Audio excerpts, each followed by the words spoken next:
Hello, I'm Malcolm Haslett. And I'm Janice Baker. In this episode, we meet a young man who has walked in the steps of his great-grandfather on the Kokoda Trail. And what happens to your money when you die? Next on Our Time. I've got a thorn in my side. Did you get that on the Kokoda Trail? No, I didn't. But you know, this husky voice. There's plane trees planted all down the street where we've got the theatre. And I've been Googling to discover there are ban the plane tree groups all over Australia because people that have allergies are affected by the fine little hairs that come out of the trees. I won't start on the issues we have had with London plane trees. No, London plane trees, ban them. Oh. Now, I don't know if there are any London plane trees on the Kokoda Trail. But there's a segue as we meet Thomas. Hamilton Smith. Thomas, Hello. welcome. Thank you. Tom, why did you go to, let's clear this one up too.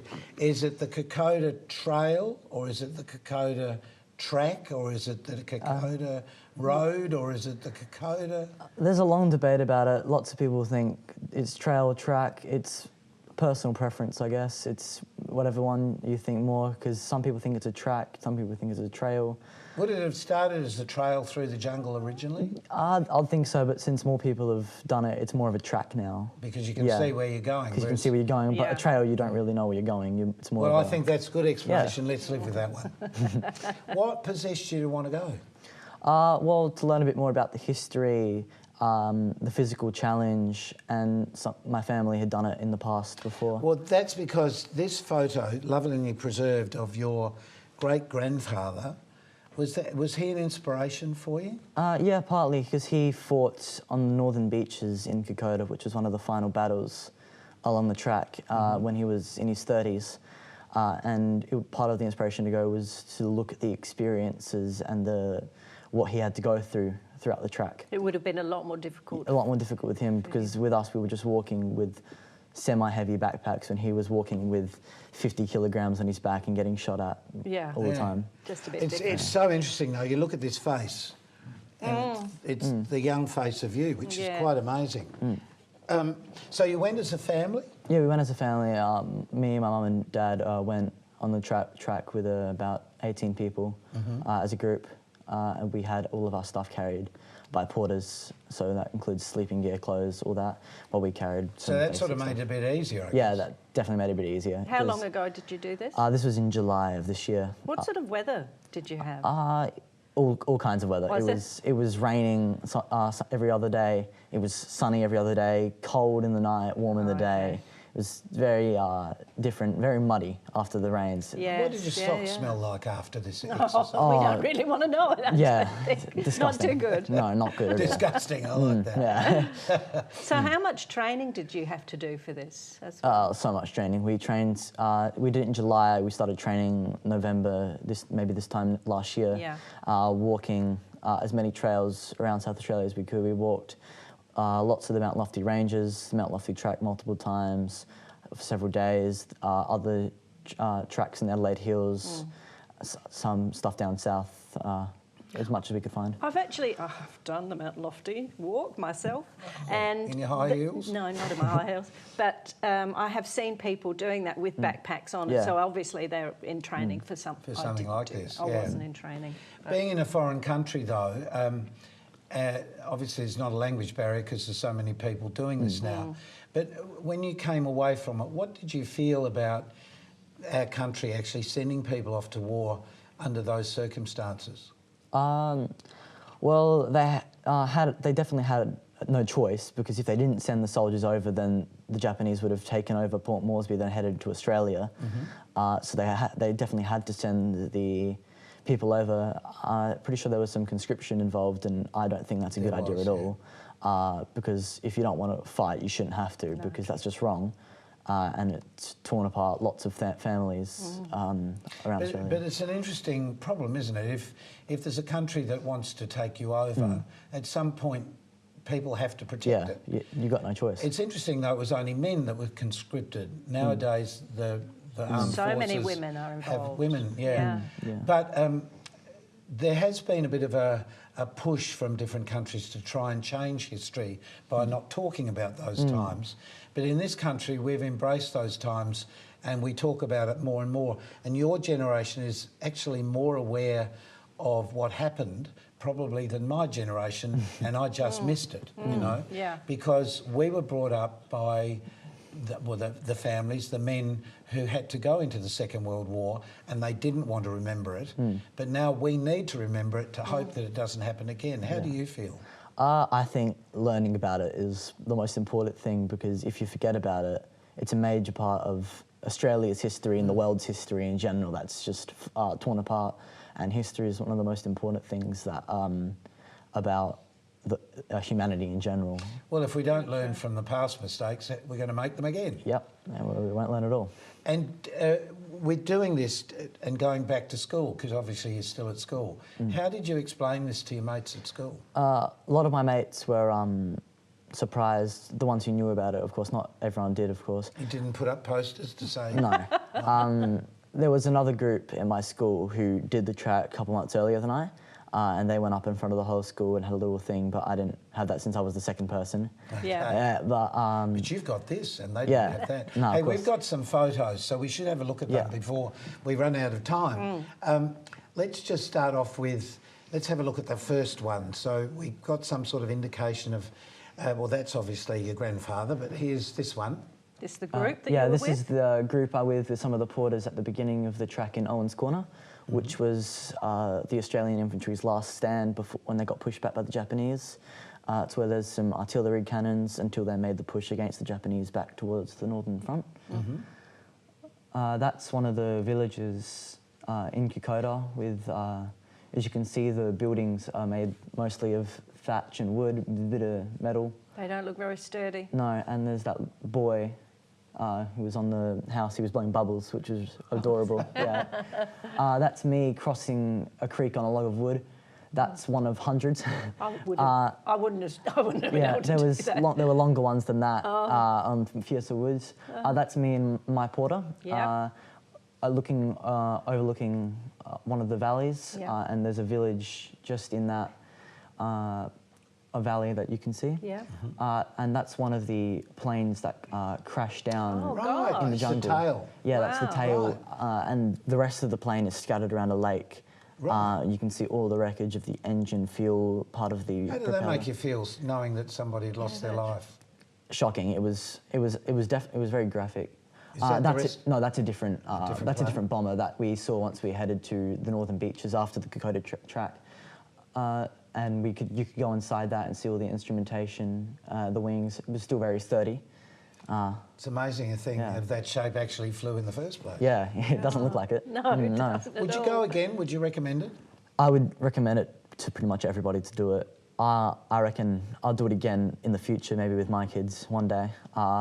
But it's good to take a little bit of a break after doing something that long and challenging. How long did it take? We walked for 8 days and we spent 2 days afterwards with the villagers in the village that our porters lived in. Yes. Yeah, which was amazing. We got to meet all their families. Yeah, it was an eye-opener. Is that the first time you've had an experience with people living like that? Yeah, it was definitely very different to the way we live here in Australia. Food? What about food? The food was actually decent. They had pastas, meats, noodles. So they've become sort of westernised. Yeah.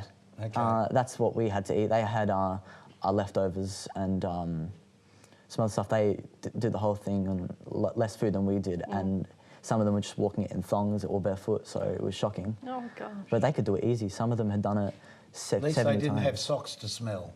No, that's probably a good but thing. some of them had done it 70 times. Gosh. Yeah. Wow. So that was shocking. So emotionally after, did you feel exhausted by the whole thing? Did you have any sort of weird experiences along the way? Along the track, it was of course emotionally challenging and physically exhausting. So once we got back to Australia, I had a day or two is just complete rest, doing nothing, just lying down, trying to relax. Would have taken me months. Yeah, Yeah, being on your phone, no doubt, all day, flick, flick, flick. yeah, flick, probably, flick. yeah. Yeah, exactly. You've got something there on the Yes. floor. Just to pick that up and show us what you've got So and this explain. is a walking stick that one of the porters made. Yes. So we made an order for one of these sticks, and then throughout the whole trip, one of the porters carved it. So most people in the group made Oh, them. how brilliant. Yeah. Isn't that Isn't what a that nice lovely? thing? It's got Kokoda written Yeah, it's got there. Kokoda 2018 there, and then it's got my initials right Yeah. there. Can I hold it for you? And I'll just show everybody so they can actually see. So there's Kokoda written in this section here. And as we roll along, there's the date. And did they put any more on there, like your name? Yes, my initials Initials, are there there. it is. THS. But it's also decorated at Yeah, the they've top got here they and put around patterns Yeah. patterns around the thing. This end, And yeah. up here.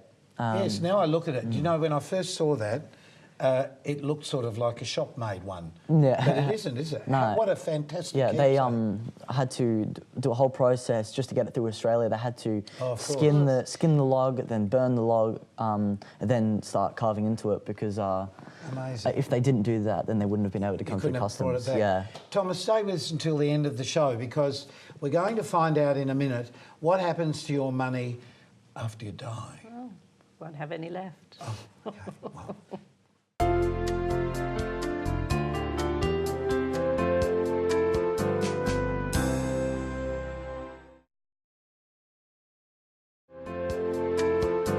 Welcome back. Yes. Do you remember last time, on our time, we had Anne Gale from the Office of the Public Advocate talking with us about, you know, making plans for when you shuffle off the mortal coil and making sure that people know about those plans.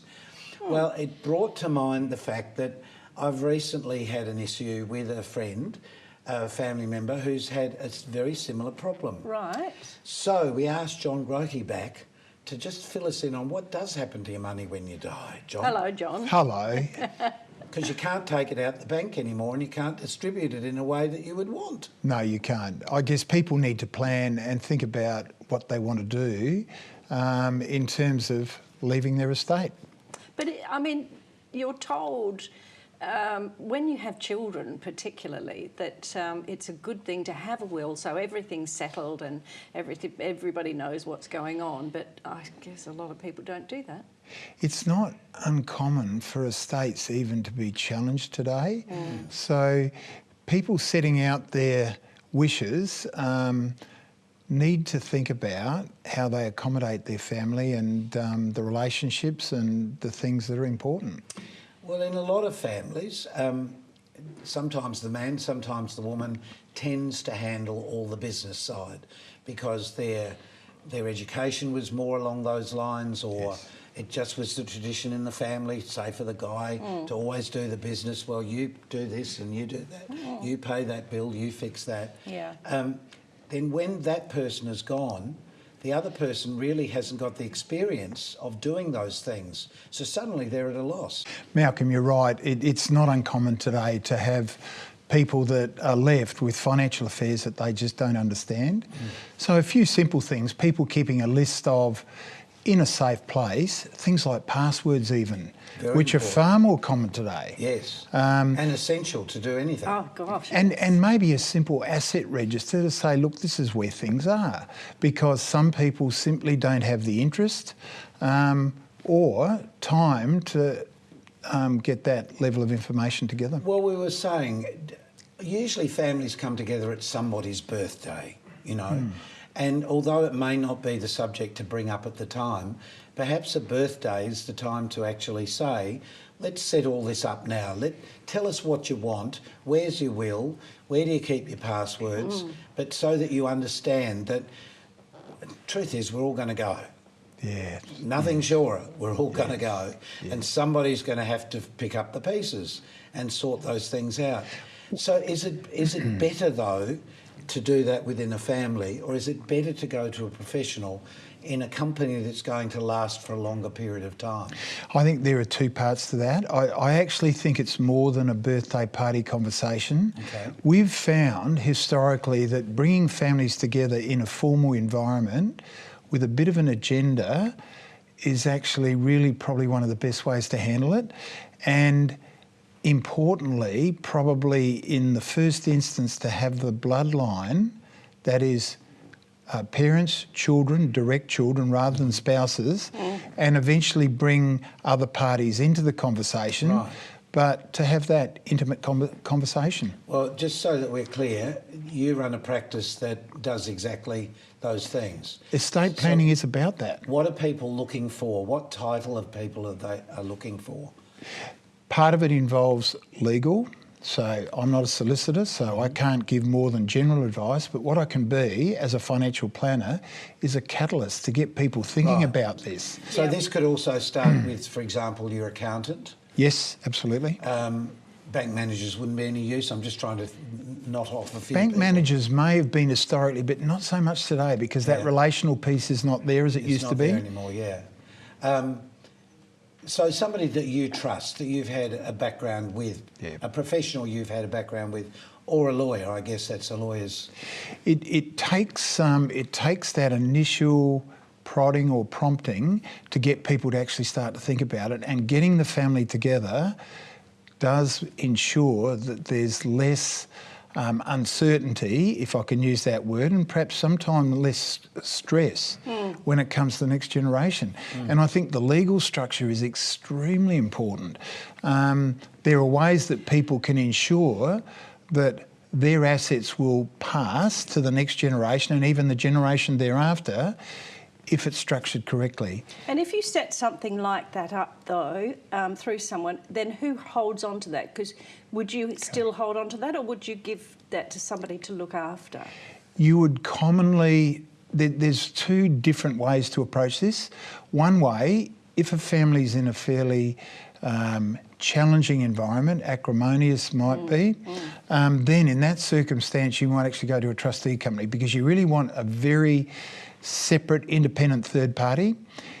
If it isn't at that extent, and in lots of cases it's not, it's orderly, a solicitor would be brought in, and the solicitor might have a copy. Yes. The solicitor might be the person whom the family engages in the event of death to actually get a grant of probate, that is the government confirming that the will's valid, Yes. and then the solicitor is very much an integral part of that for the first part of that process. Because things change in your life. I remember I made a will, I think when I first went overseas, because everyone said, oh, you got a will, in case the plane crashes, you better have a will. Exactly. So you do that then, Yeah. but your life changes, your business changes, your relationships change, you have children, things happen, you buy things, sell things. So really, we need to update this information regularly, I would imagine. I agree. Blended families, which are very common today, bring in additional complexity, and both parties, parents in a blended family, are concerned that their siblings are catered for. Yes, so very much estate planning is very important. I should add, it's one of the simplest things people can do is make sure that with their superannuation account, they have a nomination of what they want to happen, because it's not uncommon for people just to have no nomination there. So that would be a starting point if That's people are talking interesting. about estate planning. Never thought of No, that I one. hadn't thought of that one. Because a sudden death can happen at any time with an accident. Unexpected. Absolutely unexpected. It could be a medical issue, but again, why do you think we're so, here's a psychological question, why are we so against doing these things? Is it because you think we just don't want to face the inevitable? I think there are people in our community who prefer not to talk about it because they think it can, if I can use the language, it may bring bad fortune, but and probably there's certain people from different backgrounds that would feel a bit more strongly about that. But the truth is, planning today, in so many things, including estate planning, make sure that things are in much better order and probably handled for the benefit of the next generation in a better way. Oh, and that grieving time isn't so hard because it all just happens as it's supposed to, as you wished it to happen. That's right. I think that's probably one of the most important issues, not losing the will of the person who's leaving or shuffling off or whatever, just knowing that everything's going to be In taken order, care of, yeah. yeah. Particularly if you have been the commander of the family sort of thing. And families are complex. They have different needs. You may have a spendthrift child that needs to be cared for in a different way to someone who's very astute financially. So all of those things are tailored and can be to suit the longer term purpose and benefit of the individual beneficiary. Makes good sense. Yeah. So what have you done? Have you fixed it? No, but I will now. Yeah. Honestly, I'm thinking the same thing. Like I said, I made a will probably Well, I when know, I was... yeah, we've done the same. I was 30, I reckon. I made a will when I was 27 or 30. And now that I'm 41, I'm really thinking I really need to upgrade. Dream on, Because we are coming to the pointy end of our lives, and it is important that we do something about it. I would just add, I don't think it should be left until you're in your later years. I think everybody needs to have a will because unexpected events can occur. So really everybody needs to think about it when they start to acquire assets. It's a conversation. Well, we're talking about the age of 18 because 18 you stand alone that's right. in the law and in every other circumstance. So once you hit 18, your wishes should be known. It's not what mum would like for you. This is what I want. People may not realise, but if you die intestate without a will, the state have conditions and rules that apply. Now, some of that would be very different to what people expect or would want to happen. That's a really important point, John. Thank you for that. Look, we'll be back in a minute with some more questions for John, and we'll get to talk a little bit more about Kokoda.